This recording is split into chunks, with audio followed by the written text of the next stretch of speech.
You're close. Did you miss me? See, I'm not a monster. Is this your homework? Chicken jockey! Movies. One thing every movie has in common is its iconic scene. But have you ever watched an iconic movie scene and wondered, but what if that was real? Well, today, using science and other methods, we are going to find out what would happen if these 6 iconic movie scenes were real.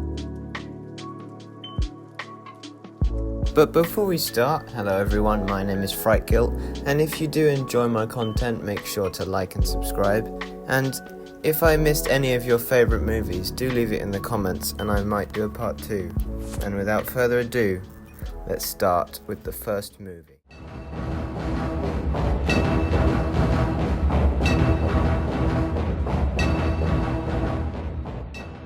The Terminator starts in Los Angeles of 1984 at 1:52 a.m. And it's actually the opening scene we're going to be looking at because of all the lightning and everything. You're close. Give them to me, now. But the main sequence I'm going to be focusing on is the one scene in Terminator 2, because you have all the lightning and wind, and he sort of appears in this giant neon orb pulsing with electricity, which burns like a perfect circle into the floor and the side of the shipping container. But first, let's look at Terminator 1 and this scene.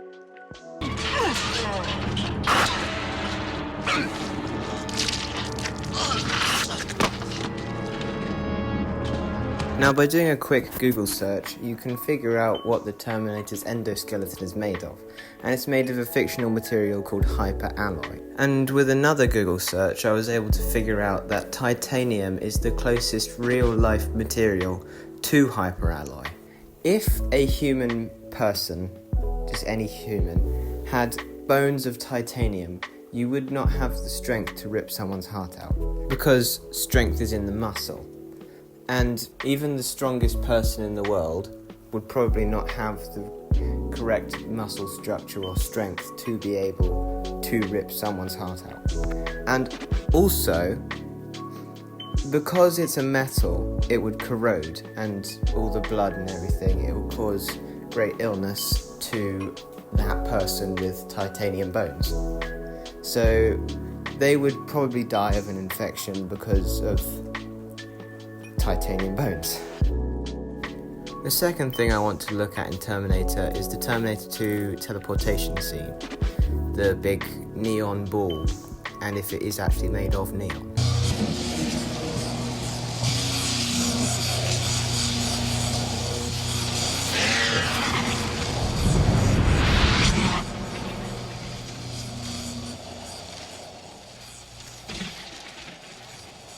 First, let's look at that shipping container.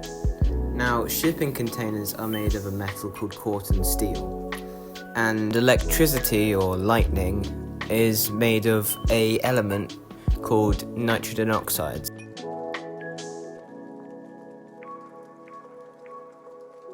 And now we look at the floor. Now, car park floors are usually made of concrete.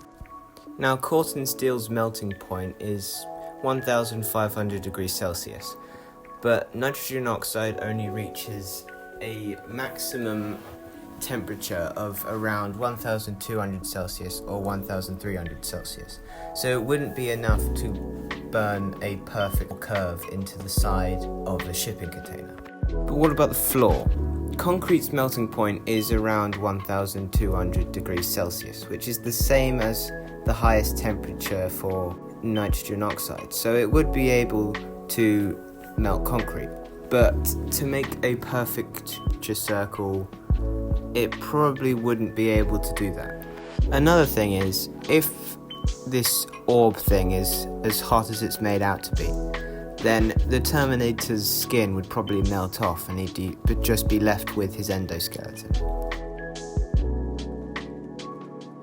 And now for the next movie.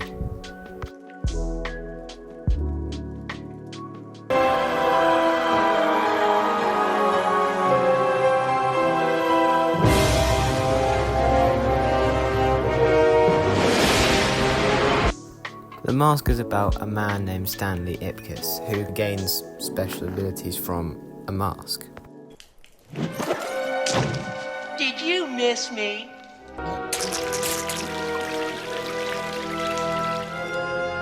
I guess not!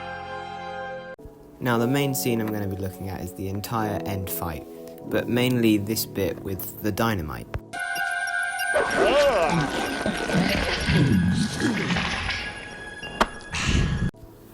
Okay, so first we can see that Stanley's getting shot at from behind a table. Now we know he gets hit because of the bit that comes after with the "Did you miss me?" and all that. Now we can see from this that he gets shot a total of 6 times. This probably means that Stanley Ipkiss would have most likely died from that. Now let's look at the mask's iconic speed scene. If we slow the clip down, then we can see that here is where he turns into CG, and around about here is where he comes back to being Jim Carrey. And now for the dynamite.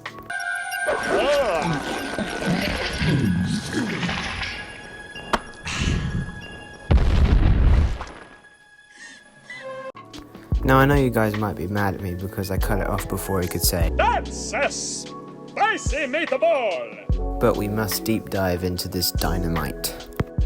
Now if we pause it here, we can make a rough estimate of how much dynamite there is by counting it.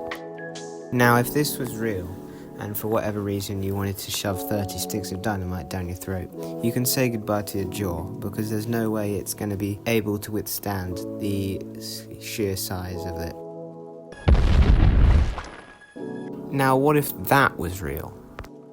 Well, to put it simply, because hydrochloric acid cannot put a dynamite flame out, it would just explode and all his insides would go everywhere. So, yeah, he'd be dead. How do?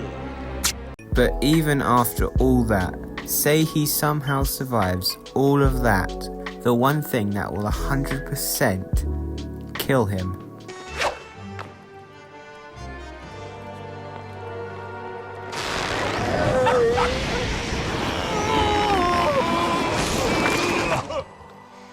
Like, poor Jim Carrey. But anyway, you can't tell me that in real life that wouldn't actually rip his face off. It would just be muscle and bone left. His flesh and skin layer would come right off. It'd be like the Devil and I Slipknot music video with Mick Thompson.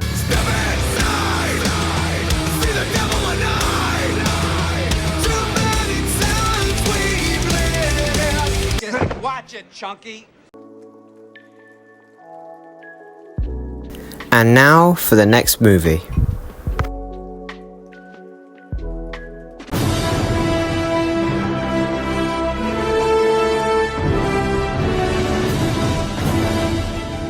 The incredible scene I'm going to be looking at for Marvel's Avengers is the We have a Hulk. scene.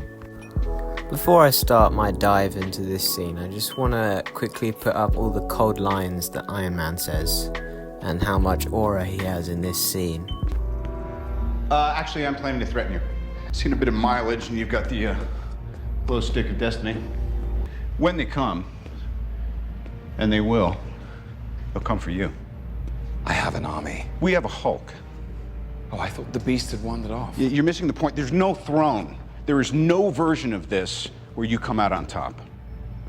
Now, maybe your army comes, and maybe it's too much for us, but it's all on you. Because if we can't protect the Earth, you can be damn well sure we'll avenge it. This usually works. Well, performance issues, it's not uncommon. 1 out of 5. And there's one other person you pissed off. His name was Phil. Now the main bit I'm going to be looking at in this scene is the ending bit where he gets launched out of the window and he has to deploy Mark 7. Because, let's just say, that I don't think Iron Man would survive that.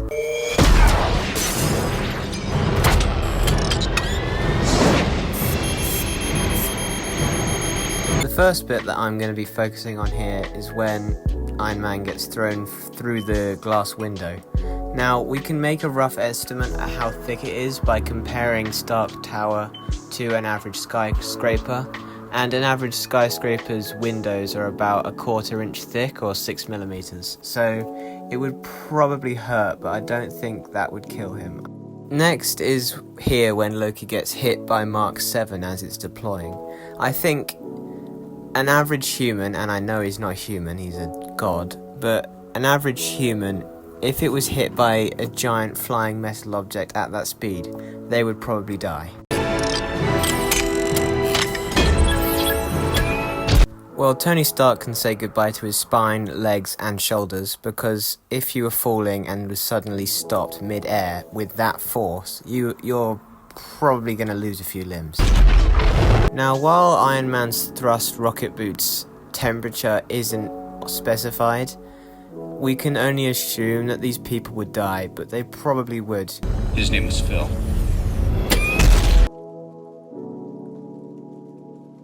And now for the next movie.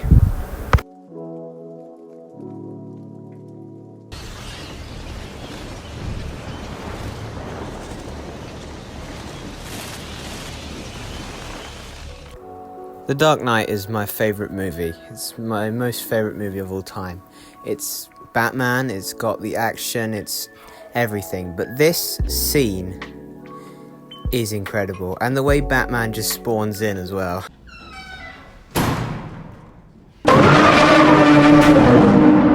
But anyway, Batman would have been charged for that, because in the real world, it is illegal for cops or any other police-related people to initiate in violence in an interrogation. But then, Batman takes it too far. See, I'm not a monster. I'm just ahead of the curve. First, dude, have all these rules and you think they'll save you.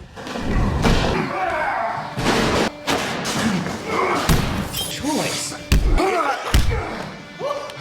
And I found out that apparently those punches were real, because Heath Ledger, who plays the Joker, told Christian Bale, who plays Batman, to actually punch him so that he could actually get in the scene, which is pretty cool. But in real life, locking yourself in an interrogation room with the person you're interrogating and beating them up to get the answer out of them is not the way to go in the real world, Batman, so this would not cut it. What does Harvey know about you and his little bully? And now for the next movie.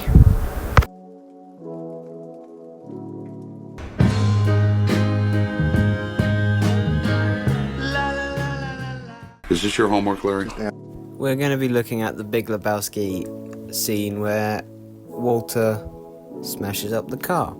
Now, in the real world, he'd probably have to pay a fine. I'm taking this from the UK, but you'd have to pay a fine valued at less than £5,000, which is around $6,753 in America, and 80 cents, if you count the cents, which I did. Larry, you see what happens, Larry? You see what happens when you f*** a stranger there? That's what happens. I was gonna count Walter's verbal abuse towards Larry as a count or charge, but that's not illegal in the UK, at least from what I've looked up. It does say that in America it is a legal consequence, so because this is set in America, I guess he'd be charged. What are you doing, man? Stop it! And now for the next movie.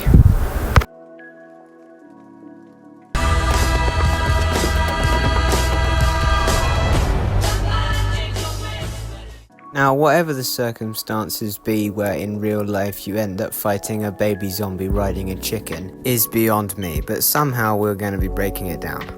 They want me to fight the chicken? It's a fight to the death, kid! Using a incredible maths calculation that I definitely did all by myself without my mum's help or Google's, I actually crawled 10 feet in 4 seconds, and that is roughly 4.55 miles per hour, which I estimate to be the average speed of a baby or a baby zombie. Now if we add on a chicken speed, which is roughly 9 miles an hour, then it comes up to 13.55 miles per hour, which is a pretty fast creature. Chicken jockey! Yes, of course, sorry Steve, it's called a chicken jockey, my bad.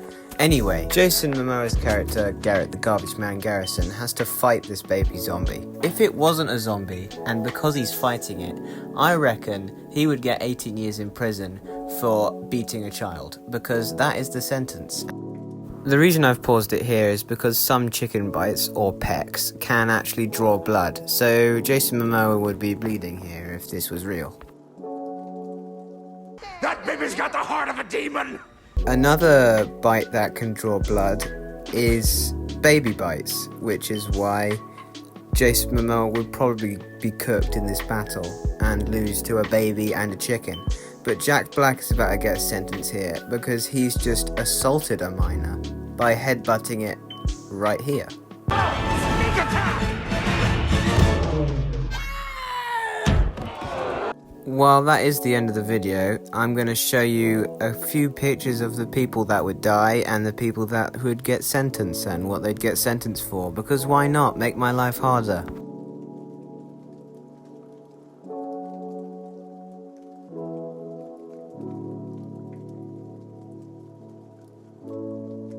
Thank you guys for watching. Please make sure you get me to 100 subscribers and I'll play Little Nightmares 3.